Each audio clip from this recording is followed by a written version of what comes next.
Hello दोस्त, हम लोग आज जो है प्रॉफिट एंड लॉस के बारे में दूसरे सेक्शन में पहुंच गए हैं।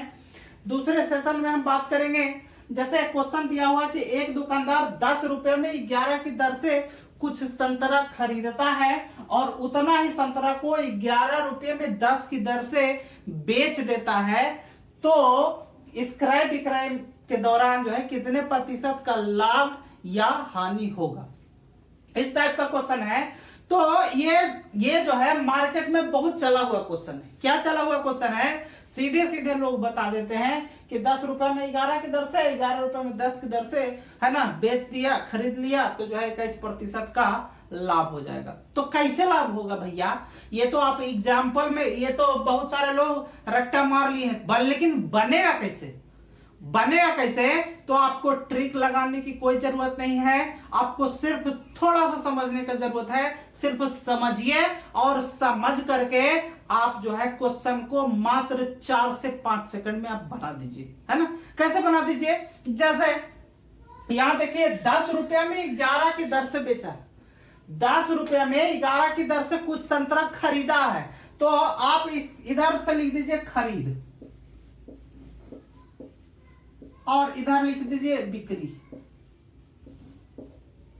है ना, और इधर लिख दीजिए सामान और इधर लिख दीजिए पैसा, पैसा रुपया जो भी है लिख दीजिए, ठीक है। अब हमको करना क्या है? अब जैसे जैसे लिखा हुआ है वैसे वैसे आप लिखिए। मतलब 10 रुपया में 11 की दर से कुछ संतरा खरीदा है, मतलब 10 रुपया में कितना संतरा? 11 संतरा। आप 10 रुपया में 11 संतरा खरीद रहे हैं, मतलब 11 गो संतरा खरीद रहे हैं, मतलब सामान, और पैसा कितना लगा रहे हैं आप? 10 रुपया। ध्यान दीजिएगा। फिर कह रहा है कि उतना ही संतरा को 11 रुपए में 10 की दर से बेचता है। 11 रुपया में 10 की दर से बेचता है, मतलब ये जो है 11 रुपया के हिसाब से बेचता है। कितना बेचता है? 10 गो बेचता है ना।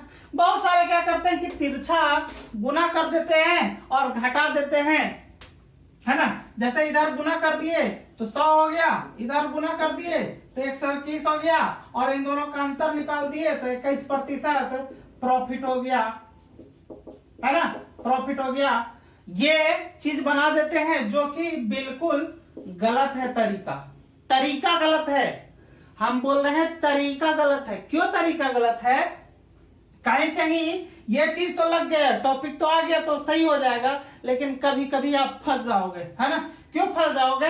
वो इसलिए फंस जाओगे कि यहां देखिए 100 का कंपेयर आ गया है, तो अगर जो 100 का कंपेयर आ गया और 21 का कंपेयर आया तो सीधे सीधे आप निकाल लोगे। लेकिन अगर मान के चलो यहाँ पे 120 आ गया और यहाँ पे 140 आ गया, तो तुम कह पाओगे कि 20% का लॉस हो, मतलब प्रॉफिट हो गया? कह पाओगे? नहीं ना कह पाओगे। तो आप इस मेथड का इस्तेमाल मत करना, है ना। मतलब तिरछा गुना करने का प्रयास आप बिल्कुल नहीं करोगे। ये आपका क्वेश्चन 100% गलती करवा देगा, ठीक है। अब आपको करना क्या है ना, आपको करना क्या है? आप जब भी कोई, यहां देखिए क्वेश्चन में लिखा है कि लाभ या हानि कितना होगा, लाभ या हानि। तो आप जब भी लाभ या हानि करते हो तो जो पूंजी लगाते हो, मतलब जो पैसा लगाओगे उसी पे लाभ हानि लोगे ना। आप किसी वस्तु पे नहीं ना लोगे। आप जो है ना, मान लिया कि 10 रुपए में हम कोई सामान बेचे हैं और 8 रुपए में खरीदे हैं, तो जो लाभ होगा वो 2 रुपया हुआ ना। तो जितना में खरीदे हैं और जितना में बेचे हैं उस पे हम कंपेयर करेंगे ना, कि वस्तु पे करेंगे कि हम इतना वस्तु ऐसे करेंगे, नहीं ना। ओवरऑल तो आप मतलब पैसे का बात करेंगे। तो आप क्या करेंगे? इन दोनों सामान को जो है आप क्या कर लेंगे? बराबर कर लेंगे। बराबर करने के लिए क्या करना है? इन दोनों का आप एलसीएम लेंगे, है ना। तो 11 और 10 का एलसीएम कितना हो जाएगा? 110। अब इसको 110 करने के लिए क्या करना पड़ेगा? इसको 10 से गुना करना पड़ेगा। इन दोनों का एलसीएम कितना हो जाएगा? 110। तो इसको 110 करने के लिए 10 से गुना किए, तो इधर 10 से गुना करेंगे तो इधर भी 10 से गुना करेंगे, ठीक है। इसको बराबर 100 लिख दिए। अब देखिए इसको 110, इन दोनों का 110 एलसीएम आया है, तो 110 एलसीएम आने के बाद इसको क्या करना है, 110 ही करना है। तो 110 करने के लिए क्या करेंगे, 11 से इसको गुना कर दिए तब 110 हो जाएगा, तो इसको भी 11 से गुना करना पड़ेगा, तो कितना हो जाएगा 121, है ना 121। अब देखिए, अब यहां से आपका आसान हो जाता है। अब यहां देखिए, ये आपने खरीदा, खरीद के सामने ये चीज है ना, और ये आपने बेचा, है ना, तो बेचने के सामने ये है ना। तो 100 रुपया में खरीदे हैं और 121 रुपया में बेचे हैं, तो क्या होगा, आपको लाभ होगा। तो लाभ निकाल देंगे, लाभ, है ना, सीधा सीधा लाभ परसेंट निकालते हैं, चूंकि लाभ प्रतिशत पूछा है। तो लाभ प्रतिशत बराबर क्या हम बताए थे, यहां बताए थे प्रॉफिट परसेंट बराबर प्रॉफिट गुना 100 और बटा क्या, सीपी, है ना। सीपी मतलब आप जिससे खरीदे हैं। तो आप फॉर्मूला को भी भूल जाइए, आप फॉर्मूला को भी भूल जाओ, आपको लाभ परसेंट निकालना है। तो लाभ कितना हुआ है ना, 100 रुपए में खरीदे हो, 121 रुपए में बेचे हो, तो लाभ कितना 21 का हुआ है, तो 21 और बटा, है ना, ये गुना 21 गुना 100, है ना। लाभ प्रतिशत मतलब जितना लाभ हुआ है उसको लिख दिए गुना 100 और बटा, लाभ किससे होता है, हम परसेंटेज भी बताए हैं कि अगर जो लाभ का निकालना हो तो लाभ निकालना है तो उसको ऊपर रखेंगे, और किससे लाभ हुआ है, जब भी लाभ होगा तो छोटा वैल्यू से लाभ होगा, जब भी लाभ होगा तो छोटा वैल्यू से लाभ होगा। तो यहाँ छोटा वैल्यू कितना है, 100 है, तो यहाँ 100, है ना। 100 से तो गुना किया हुआ है जो कि परसेंटेज में है, 100 से 100 कट जाएगा, इसका मतलब 21% का क्या हो जाएगा, आपका लाभ हो जाएगा, है ना। 21% का क्या हो जाएगा, लाभ हो जाएगा। ठीक से एक बार फिर से समझिए, जो लिखा हुआ है कि 10 रुपए में 11 की दर से कुछ संतरा खरीदा, यहां लिख दिए, यहां खरीद, यहां बिक्री। 10 रुपए में 11 रुपए में 10, है ना, 10 रुपए में 11 की दर से और 11 रुपये में कितना 10 की दर से। इन दोनों का अब क्या करना है, आपको लाभ या हानि निकालना है, तो आप सामान को पहले बराबर कर दी। तो सामान आपको बराबर करने के लिए क्या करेंगे, दोनों का एलसीएम निकाल देंगे। एलसीएम निकाल दिए तो इसको बराबर करने के लिए, इसको बराबर करने के लिए इसको किससे गुना कर देंगे कि इसके बराबर हो जाएगा, और इसको कितना से गुना करेंगे तो इससे बराबर हो जाएगा। तो जितना इसमें गुना करेंगे उसमें इधर भी गुना कर देंगे, ठीक है। अब यहाँ जो खरीद आया तो ये आया, खरीदा 100 रुपए में और बिक्री किया 121 रुपए में, ये पैसा की बात हो रहा है ना।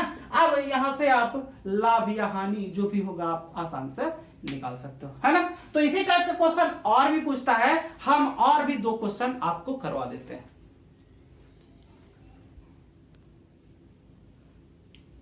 देखिए अगला 2 क्वेश्चन हम यहाँ पे लिखे हैं, है ना। तो आप इसको, जैसे वो तो 10 11 11 10 का कॉम्बिनेशन था तो लोग सीधे सीधे निकाल देते थे, लेकिन यहाँ पे आप कैसे निकालेंगे, तो जो हमने बताया है बेसिक वही चीज आपको करना है। आपको कोई ट्रिक और कोई बेसिक पढ़ने की जरूरत नहीं है, सिर्फ थोड़ा सा दिमाग अपने आप को क्या करना है, डेवलप करना है। क्या करना है, कह रहा है कि एक दुकानदार 20 रुपये में 12 की दर से कुछ केला खरीदा है ना। अब यहाँ पे देखिए हम लिख देते हैं सामान, और यहां लिख देते हैं आपका क्या हो जाएगा, ये सामान हो जाएगा, ऐसे लिखते हैं। यहां लिख देते हैं आपको क्या, क्रय मूल्य, है ना, और इधर का विक्रय मूल्य।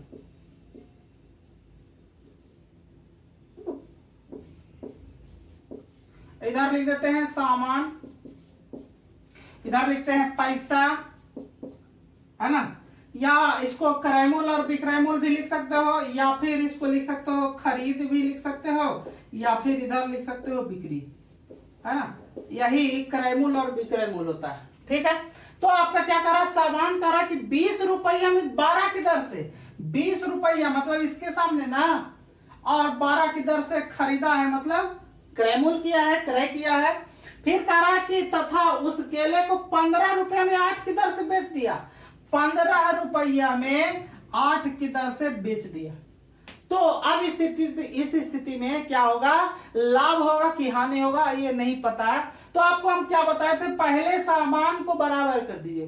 तो बराबर करने के लिए आप क्या करेंगे, इन दोनों का एलसीएम निकालेंगे। तो इन दोनों का एलसीएम कितना, 24, है ना। इन दोनों का एलसीएम कितना, 24। तो 24 इसको लाने के लिए क्या करना पड़ेगा, 2 से गुना करना पड़ेगा, 2 से गुना करना पड़ेगा, तो इधर भी 2 से गुना करना पड़ेगा, तो इधर कितना हो जाएगा 40 हो जाएगा। इधर देखिए, इसको 24 लाने के लिए इसको किससे गुना करना पड़ेगा, 3 से गुना करना पड़ेगा, तो इसको भी 3 से गुना करना पड़ेगा, तो कितना हो जाएगा 45। अब इन सब को भूल जाइए, आप क्रयमूल्य मतलब खरीदे हैं कितना में 40 में और बेचे हैं कितना में 45 में, तो 40 में खरीदे 45 में बेचे, तो लाभ की हानि लाभ, तो यहां पे लिख देंगे लाभ प्रतिशत, है ना, लाभ प्रतिशत। 40 में खरीदे हो 45 में बेच रहे हो, कितना रुपए का लाभ 5 रुपए का लाभ, तो जो लाभ है उसको ऊपर लिख देंगे बटा। अब इन दोनों में लाभ किससे हो रहा है तुमको, छोटका से कि बड़का से। ध्यान रखना कभी भी जब लाभ होगा तो छोटका से होगा और हानि होगा तो बड़का से होगा कंपेयर, ठीक है। तो लाभ हो गया रहा है तो इसको कंपेयर किससे, छोटा से, तो 5/40 और गुना कितना 100, काट देंगे 1 0 से 1 0, है ना, और भी कटता है 2 दूना 4, यहाँ 2 5 10, कितना हो जाएगा 5 25/2, 25/2, इसका मतलब 12.5% का क्या हो जाएगा आपका लाभ हो जाएगा, ठीक है 12%। आपको यही चीज करना है कि आपको सामान पैसा ये लिख देना है, अभी हम यहां लिख रहे हैं, आपको वहां अपने माइंड में सेट करना है, ठीक। ठीक उसी तरीके से ये क्वेश्चन है, करा कि एक दुकानदार 8 रुपए में 15 की दर से कुछ नींबू खरीदता है और 10 रुपए में 20 की दर से उस नींबू को बेच देता है ना।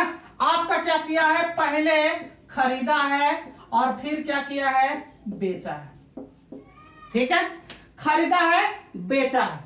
अब क्या करता है कि 8 रुपए में 15 की दर से, अब यहां पे लिख देते हैं सामान और यहां पे पैसा, है ना। अब क्या करना है, यहां पे 8 रुपए में 15 की दर से खरीदता है, तो यहां खरीदने के सामने 8 रुपए में किसकी दर से, 15 की दर से, और कह रहा है कि तथा 10 रुपए में 20 की दर से बेच रहा है, 10 रुपये में 20 की दर से बेच दिया, ठीक है। तो इस स्थिति में अब आपका लाभ होगा या हानि होगा, तो लाभ या हानि निकालने के लिए सिर्फ वही टॉपिक काम करना है। इन दोनों का सामान को पहले बराबर करो, तो सामान बराबर करने के लिए 15 और 20 का एलसीएम ले लेंगे पहले, तो एलसीएम ले लेंगे, तो 15 और 20 का एलसीएम हम निकालेंगे तो कितना हो जाएगा 60 हो जाएगा, कितना हो जाएगा 60 हो जाएगा। अब इसको 60 करने के लिए इसको किससे गुना करना पड़ेगा, 4 से गुना करना पड़ेगा, तो 4 से इससे, तो 4 से इससे भी, यानी कि 8 चौके 32। फिर देखिए इसको 60 करने के लिए क्या गुना करना पड़ेगा, 3 से गुना करना पड़ेगा, यानी यहां 3 किए तो यहां भी क्या किए 3, मतलब यह 30 हो गया, है ना। अब इन सबको आपको भूल जाना है। आप 32 रुपए में कोई सामान को खरीदे हो और 30 रुपए में कोई सामान को बेच दिए, तो अब क्या होगा, हानि होगा, तो यहां हानि परसेंट निकाल देंगे डायरेक्ट, हानि प्रतिशत, है ना। हानि प्रतिशत का मतलब हानि गुना 100 बटा क्रयमूल्य, है ना। अब यहाँ पे आपको फॉर्मूला नहीं निकालना है, हानि कितना का होना, 32 रुपया में खरीदा और 30 रुपया में बेचा, तो कितना का हानि 2 रुपया का हानि। किससे हानि होगा, अब हम बता रहे हैं कि जब लाभ हो रहा था तो नीचे छोटा वाला वैल्यू लिख रहे थे, अब हानि हो रहा है तो नीचे क्या लिखेंगे, बड़ा वाला वैल्यू लिखेंगे, तो नीचे बड़ा वाला वैल्यू लिखेंगे, तो कितना हो जाएगा 32 और गुना कितना 100। अब काट देंगे, 2 से 16 दूनी 32, यहाँ काट देंगे 25 चौके 100 और ये 4 चौके 16, मतलब कितना 25/4, मतलब 6.1/4%, है ना। तो ये इसी टाइप का क्वेश्चन एग्जाम में पूछता है ना। अभी इसके बाद जो अभी जस्ट जो टॉपिक आने वाला है बहुत ही महत्वपूर्ण है, इसलिए आप इस वीडियो के अंत तक बने रहिए, बिना स्किप किए हुए देखिए, आपको बहुत ही मजा आने वाला है ना। तो कैसा क्वेश्चन आता है हम क्वेश्चन के माध्यम से समझते हैं।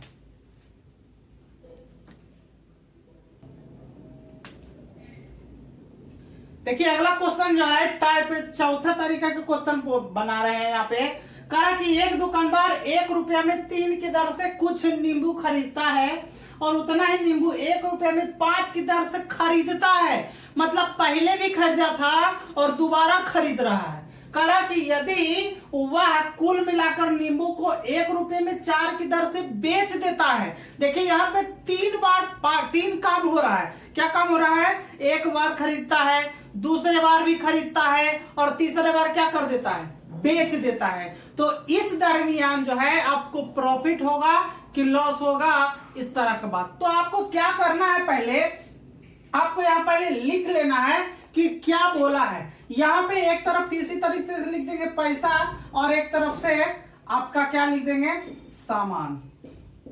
क्यों लिखते हैं? अब यहाँ पैसा और सामान, हम वहां 2 पार्टी था तो आप क्या करते थे? सामान को बराबर कर देते थे और पैसे से कंपेयर करते थे। यहां आपको क्या करना है? आपको पैसा करा 1 रुपया में 3 की दर से, 1 रुपया में 3 की दर से, मतलब सामान खरीदा। फिर क्या करा? 1 रुपया में 5 की दर से कुछ खरीदा। ये नहीं करा कि 1 रुपया में 3 खरीदा, 1 रुपया में 3 की दर से कुछ सामान खरीदा है, मतलब 100 को भी खरीद सकता है, 150 भी खरीद सकता है, 2000 भी खरीद सकता है। कोई जरूरी नहीं है कि सिर्फ 1 रुपया में 3 वो खरीदा है, मतलब कुछ सामान खरीद रहा है, मतलब ज्यादा खरीद रहा है। ठीक है, तो 1 रुपया में 3 की दर से खरीदा, फिर 1 रुपया में 5 की दर से खरीदा, फिर कह रहा है कि 1 रुपया में 4 की दर से बेच देता है, मतलब 1 रुपया में 4 की दर से बेच देता है। यह चीज आपको लिखना पड़ेगा। अब करना क्या है? अब जब भी इस तरीके का है क्वेश्चन, तो इसके लिए 2 फॉर्मूला है। फॉर्मूला क्या है? एक होता है एसपी और एक होता है सीपी। तो एसपी का वैल्यू जो होता है 2ab,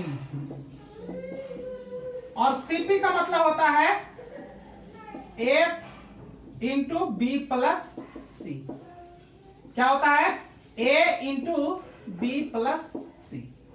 ठीक है, तो इसी फॉर्मूले पे ये क्वेश्चन बनेगा। ठीक है,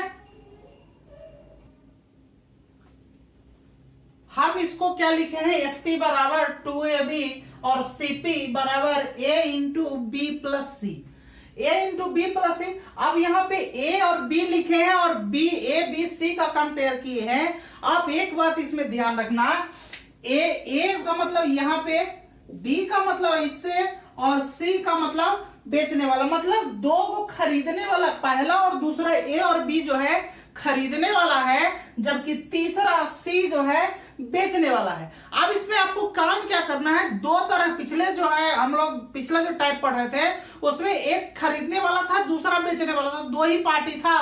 तो उसमें हम क्या करते थे? सामान को बराबर कर देते थे और पैसे से कंपेयर कर लेते थे। लेकिन इस बार में क्या करना है? आपको 3 पार्टी है, मतलब 2 बार खरीद रहा है और तीसरे बार बेच रहा है। आपको करना क्या है ना?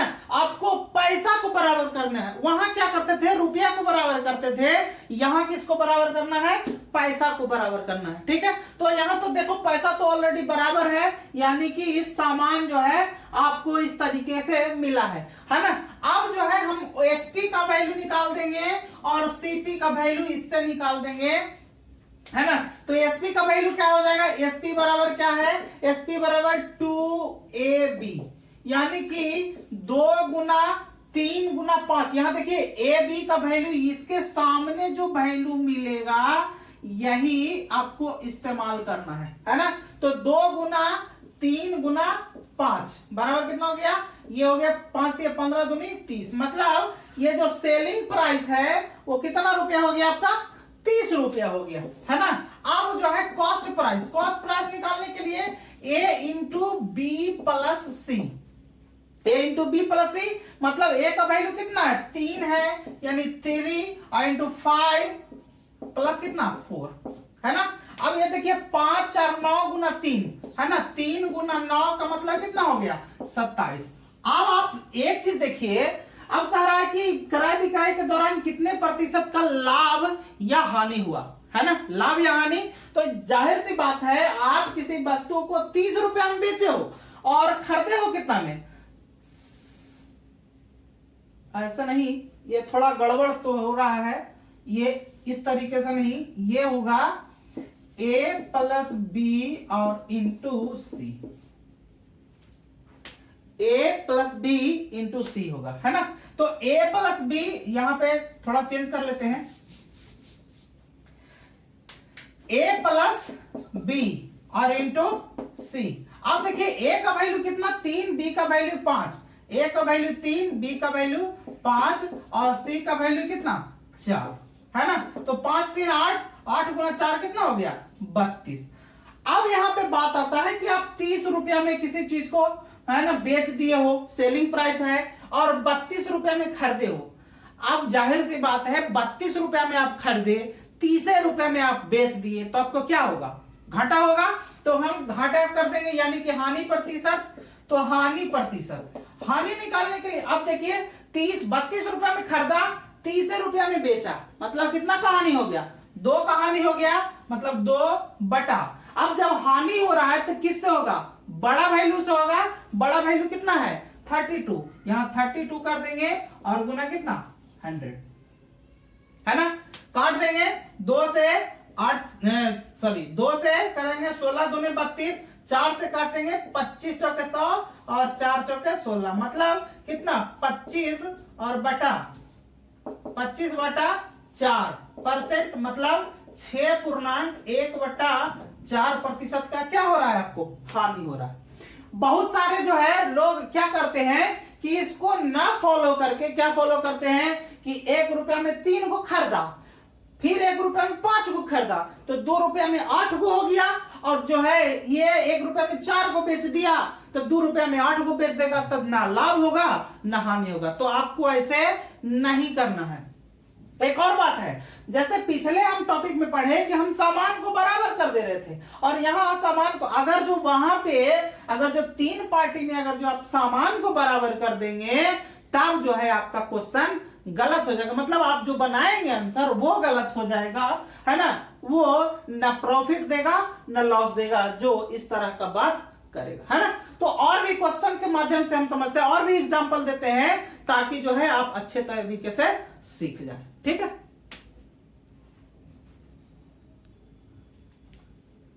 देखिए अगला एग्जांपल क्या लिख रहे हैं, कह रहा है कि एक दुकानदार 1 रुपया में 3 की दर से कुछ वस्तु खरीदता है, और कह रहा है उतना ही वस्तु 2 रुपया में 5 की दर से और खरीदता है। तो 2 बार खरीदने वाला बात है। फिर कह रहा है कि यदि कुल मिलाकर 2 रुपये में 3 की दर से बेच देता है। पहले देखिए, पहले क्या है कि 1 रुपये में 3 की दर से खरीदा, फिर उतना ही वस्तु 2 रुपये में 5 की दर से खरीदा, फिर कहा कि उस सब वस्तु को मिला दिया और उसके बाद 2 रुपये में 3 की दर से बेच दिया। तो इस क्रय विक्रय के दौरान कितने प्रतिशत का लाभ या हानि होगा, है ना। तो हम क्या करेंगे, इसमें जो हम पढ़ रहे हैं वही बात करेंगे। करेंगे क्या, इधर लिख देंगे सामान, है ना, इधर लिख देंगे क्या, पहले लिख देंगे पैसा, पैसा, और इधर लिख देंगे सामान, ठीक है। अब पैसा, अब कह रहा है कि 1 रुपया में 3 की दर से, मतलब 1 रुपया में 3 की दर से, है ना, और फिर क्या 2 रुपया में 5 की दर से, और 2 रुपया में 3 की दर से, है ना। अब ये जो हमारा वैल्यू देगा वो ए का वैल्यू देगा, ये जो वैल्यू देगा बी का वैल्यू देगा, और ये जो वैल्यू देगा सी का वैल्यू देगा, यही वैल्यू देगा। अब क्या हम बोले थे कि हम पिछले जो टाइप का क्वेश्चन पढ़े थे, जो 2 गो वाला था, उसमें क्या किए थे, हम सामान को बराबर कर दिए थे, है ना। इसमें क्या करना है, आपको पैसे को बराबर करना है। तो पैसे को बराबर करने के लिए आप क्या करेंगे, इन तीनों का एलसीएम ले लेंगे, मतलब इन तीनों का एलसीएम 2 1 2, है ना, 2 1 2, ये तीनों का एलसीएम लिखेंगे तो कितना हो जाएगा 2 हो जाएगा। अब क्या करोगे, अब जब एलसीएम निकाल लिए तो अब क्या करना है, इसको क्या करना है कि अब इसको 2 करना है, तो 2 करने के लिए क्या करेंगे, इसको 2 से गुना कर देंगे, तो इसको 2 से करेंगे तो इसको भी 2 से करेंगे, बराबर कितना, इधर हो गया 6, ये 2 हो गया। अब इसको क्या करेंगे, 1 से गुना करेंगे तो ये रह जाएगा, अभी इसको भी 1 से करेंगे तो ये रह जाएगा, मतलब इसको भी 1 से करेंगे तो ये 5 रह जाएगा, इसको भी 1 से करेंगे तो ये 3 रह जाएगा, ठीक है। अब हमको निकालना है क्या, एसपी और सीपी। अब यहां पे हम लिखा देते हैं पहले सीपी, सॉरी सीपी नहीं एसपी, एसपी बराबर क्या 2ab, एसपी बराबर 2ab, मतलब 2 गुना, ए का वैल्यू कितना 6 और गुना बी का वैल्यू कितना 5 बराबर कितना हो गया 2 छक्का 12 पचे कितना 60। 60 रुपया तो सेलिंग प्राइस हो गया है ना। अब सीपी निकालना है तो सीपी का मान कैसे निकालेंगे, क्या हम बोले थे a प्लस बी इंटू सी, तो a प्लस बी मतलब 6 प्लस 5, यहां हो गया 6 और प्लस 5 और गुना कितना हो गया 3। ठीक है, तो 6 प्लस 5 गुना 3 इसका मतलब कितना हो गया 6 5 11 3 कितना 33। अब बताओ आप 60 रुपए में किसी चीज को मतलब यहां पे 33 रुपए में किसी चीज को आप खरीद रहे हो और 60 रुपए में बेच रहे हो तो क्या होगा लाभ होगा।